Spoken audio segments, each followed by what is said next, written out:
It started with that flinch. David and I were that couple, the kind everyone envied.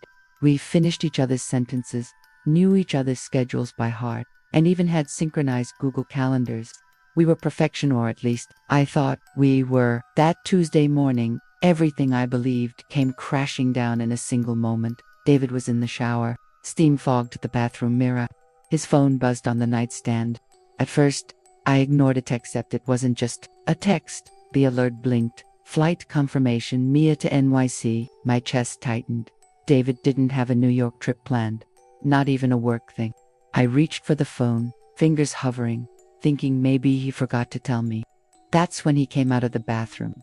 And I swear, the air changed. He didn't just walk. He lunged, saw my hand over his phone and recoiled like I'd pulled a gun. "What are you doing?"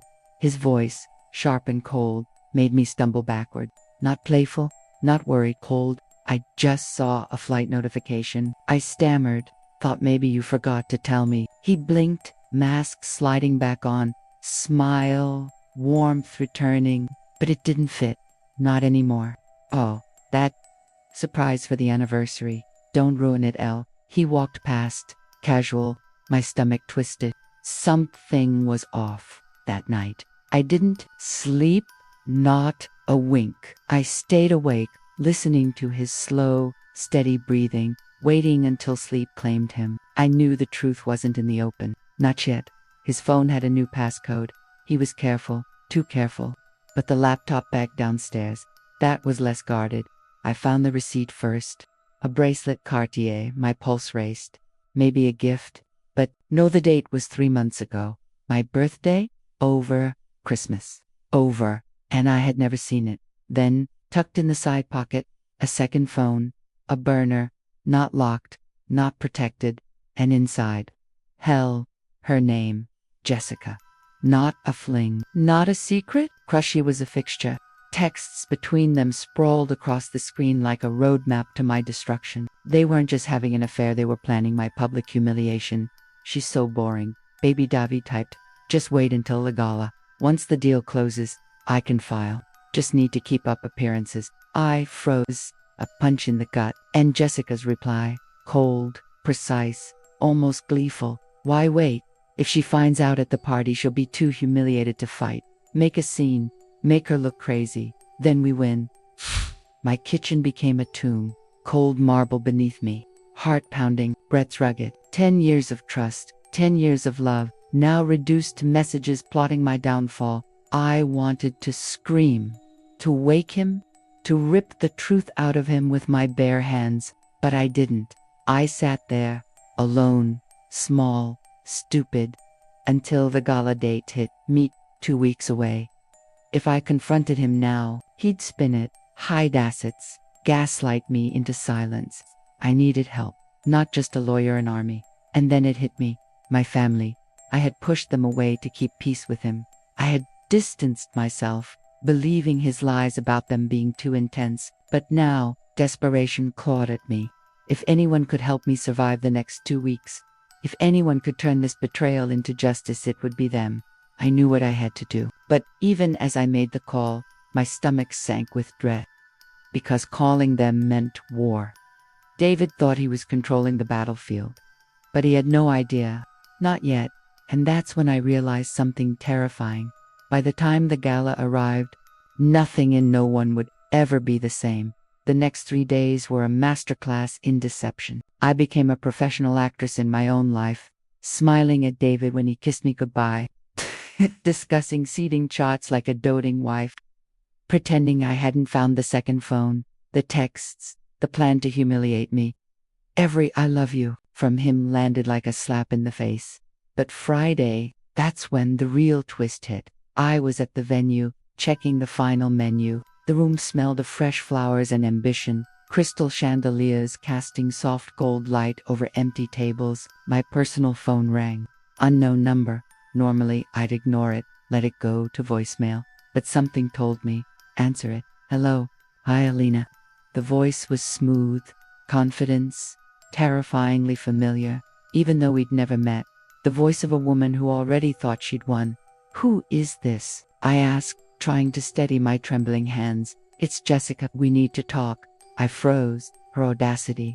She was calling me. I don't think we have anything to talk about, I said, voice tighter than I wanted. Oh, but we do, David feels guilty for you. But I don't. He's leaving you, Elina.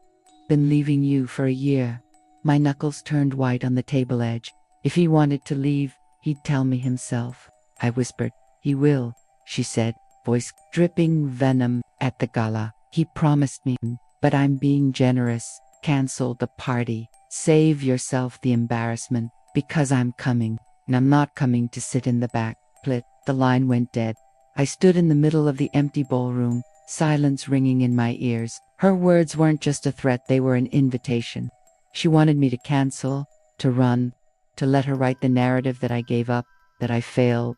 I got home early, heart racing. David sat on the couch, sports on, oblivious. Hey babe, he said casually, eyes glued to the screen. How was the venue? I looked at him, really looked. The man I had loved, trusted, built a life with. He was a coward. Shifty eyes, weak chin, all the charm, just a veneer. It was fine, I said, voice steady, hiding the chaos inside. Everything's going according to plan. Inside, I crumbled. I locked myself in the guest room, curling into a ball. 10 years destroyed in a text message, a burner phone, a single phone call from a stranger. I reach for my phone. The planner, canceled, give her what she wants. Walk away. But then my thumb hovered over a different number. Marco, my older brother, hadn't been close lately. David never liked my family too loud, too intense, too involved. I had believed his lies and distanced myself, but now desperation clawed at me. He was a predator, and I needed my pack. Marco, my voice broke before I could stop it. Elina, what's wrong? Concern instantly filled his tone. I didn't answer. I just started crying. Everything poured out. The texts, the burner, the call, the gala. Where are you? His voice sharpened, changing from brotherly concern to a protective roar. In the guest room. He's downstairs. I'm coming. Don't say a word. Lock the door. Call Dad. Family meeting. Marco, don't hurt him, I whispered, though I already knew he wouldn't. I'm not going to hurt him, Melina, he said, deadly calm. That would be too easy. But we're going to win. I felt a spark of hope for the first time in days. My heart was still shaking, but I knew one thing. By the time the gala came, the battlefield had changed. The worst part, Jessica thought she was in control, thought she had already won, and she had no idea that the Rossi family wouldn't back down, because when Rossi smells blood in the water, we don't swim away, we circle, and we strike. And that's when I realized the next week wouldn't be about survival. It would be about revenge, and it was going to be satisfying, public, and unforgettable. If you're watching this story, tighten your blanket and hit the like button so YouTube understands you want the next chapter unlocked. And tell me in the comments, which beautiful country are you watching from? And what's the exact time there right now? 30 minutes later, my guest room looked less like a bedroom and more like a war room. Marco arrived first. Calm, collected, the kind of presence that makes chaos feel like a chessboard. He didn't slam the door. He walked past David, who froze on the couch, unsure what was happening. Marco, what are you doing here? David stammered, trying to mask fear with bravado. Family business, Marco said simply, not even glancing at him. Soon after, my parents arrived. My mother's face, usually soft with worry, was hard, sharp, protective. My father, retired lawyer and former corporate shark, took one look at the screen of messages I had shown Marco and sat down, reading each line with meticulous care. The "Called ya?" my mother asked. Her voice was quiet but deadly. Yes, threatened me, told me to cancel the gala, I whispered. Dad's eyes narrowed as he read the messages. He thinks he can manipulate the timeline, he said, tapping the burner phone. But he forgot one thing. Timing isn't his ally anymore. I swallowed hard, still shaking. What do you mean? Marco smirked, pacing the room. That smirk, dangerous, predatory scent, shivers down my spine. David wants a show. A big, public humiliation. He wants to humiliate you at the gala, right? Yes, I admitted. He planned the whole thing. Jessica said she'd help, and he thinks he's in control. Marco's eyes glinted, puffed to let him think that. Because control is about to flip completely. Dad leaned forward. The merger he's counting on. It closed this morning. And guess who's on the board? Uncle Sal, I whispered, realizing the significance. Double quotes. Yes. And because of the prenup infidelity clause, you're fully protected. He's walking into a trap of his own making. I blinked, hope bubbling amidst the fear. Papa, the gala. He can still make a scene, ruin everything in front of everyone. Marco grinned darkly. Let him try. Ma added, he forgets who runs security at the venue. I froze. Vinny. Exactly, Marco said. Cousin Vinny and his crew, they've got eyes everywhere. No one gets through. Dab leaned back, steepling his fingers. Here's what we do. You act like nothing is wrong. You smile. You hold his hand. You're the picture-perfect wife. Meanwhile, we accelerate the legal and financial pieces so that by the time the gala arrives, David's leverage is gone. He can't touch a thing. I felt tears prick my eyes. So, I don't cancel. No, Marco said firmly. We're upgrading it. Turning his plan into his undoing. Let Jessica come. Let him think he's controlling the narrative. By the time the night ends, everyone will know exactly who he is and who he never should have crossed. The room went quiet as I processed it. My family wasn't just going to protect me, they were going to destroy him in a way he'd never see coming.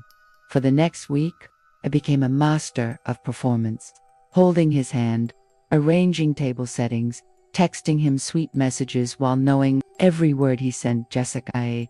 Each act of normalcy, a weapon.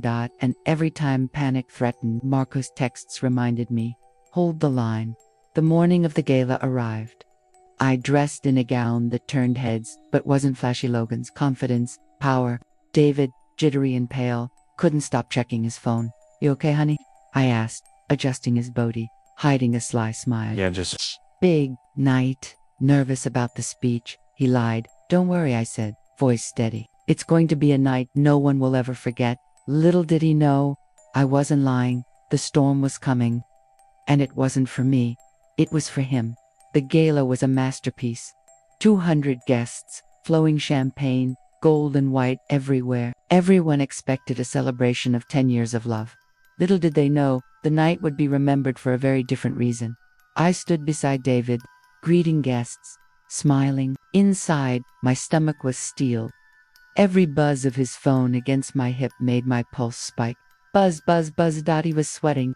I need to get some air, he whispered, trying to escape. Stay, I said, tightening my grip on his arm with a smile that was as sweet as it was lethal. The speeches are starting. And then the double doors at the back swung open. Jessica, though she wasn't hiding. Red dress in a sea of black and white, a declaration of war. She looked stunning, smug, victorious. She believed she controlled the battlefield. David froze pale. Oh, God. What is she doing here?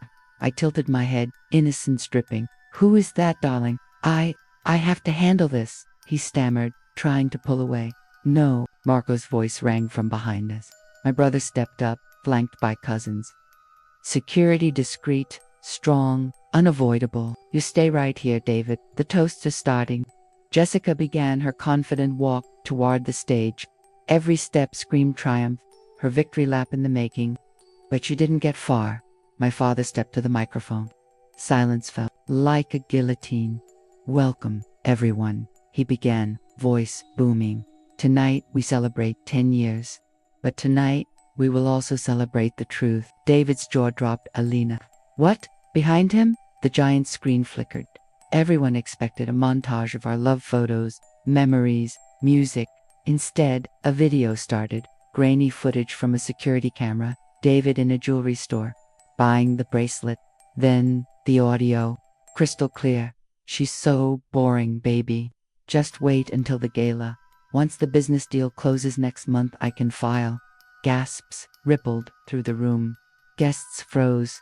Colleagues stared. Friends whispered. David's face turned gray. His eyes darted to me, pleading. Then, the screen switched to a screenshot of Jessica's text to me. Cancel the party, Alina. Save yourself the embarrassment. Jessica's confident stride faltered. Smugness drained. The villain in red, suddenly, powerless, all eyes on her, not the main character anymore, My father's voice cut through the silence. David, you planned to leave my daughter with nothing. Unfortunately for you, the merger closed this morning. Your leverage is gone. Your contract terminated for breach of the morality clause. You don't have a job. You don't have a future. David's knees buckled. Marco caught him, holding him upright like a rag doll. And my father continued, looking directly at Jessica. Miss Jessica, you are trespassing security. Vinny and his team stepped up. They didn't drag her out. She didn't resist. She looked around, realized she was alone, humiliated, and Ron Hill's clicking on the marble floor, the sweetest sound I've ever heard. I stepped up to the microphone, calm and steady. David crumbled before me, the man who betrayed me, reduced to ash. You wanted a memorable anniversary, I said. You wanted to start a new life tonight. Congratulations. You got exactly what you wanted. You're free. I removed my ring of diamond that felt like a shackle and dropped it into a champagne glass clinking out. I commanded. Marco released his grip. David looked around, friends, family, colleagues. Only disgust met him. No sympathy, no mercy. He walked out, following Jessica into oblivion. For a heartbeat, the room held its collective breath, then applause. My mother started at Marco, then the crowd. Not for a failed marriage, but for freedom, for justice, for the Rossi family standing tall. I realized at that moment, revenge isn't just a dish best served cold. It's best served with strategy, family, and public accountability. The divorce was finalized 3 months later. Thanks to the evidence from the gala and the prenup, I kept the house, the investments, and my dignity. David lost his job, his reputation, and eventually Jessica left him when the money ran out. Revenge isn't just cold, it's smart, public, and precise. And sometimes it's best served with your family by your side. If you've ever had to fight for your dignity, hit that like button. And if you want to see what happened when David tried to crawl back 6 months later, hit subscribe and watch the full story.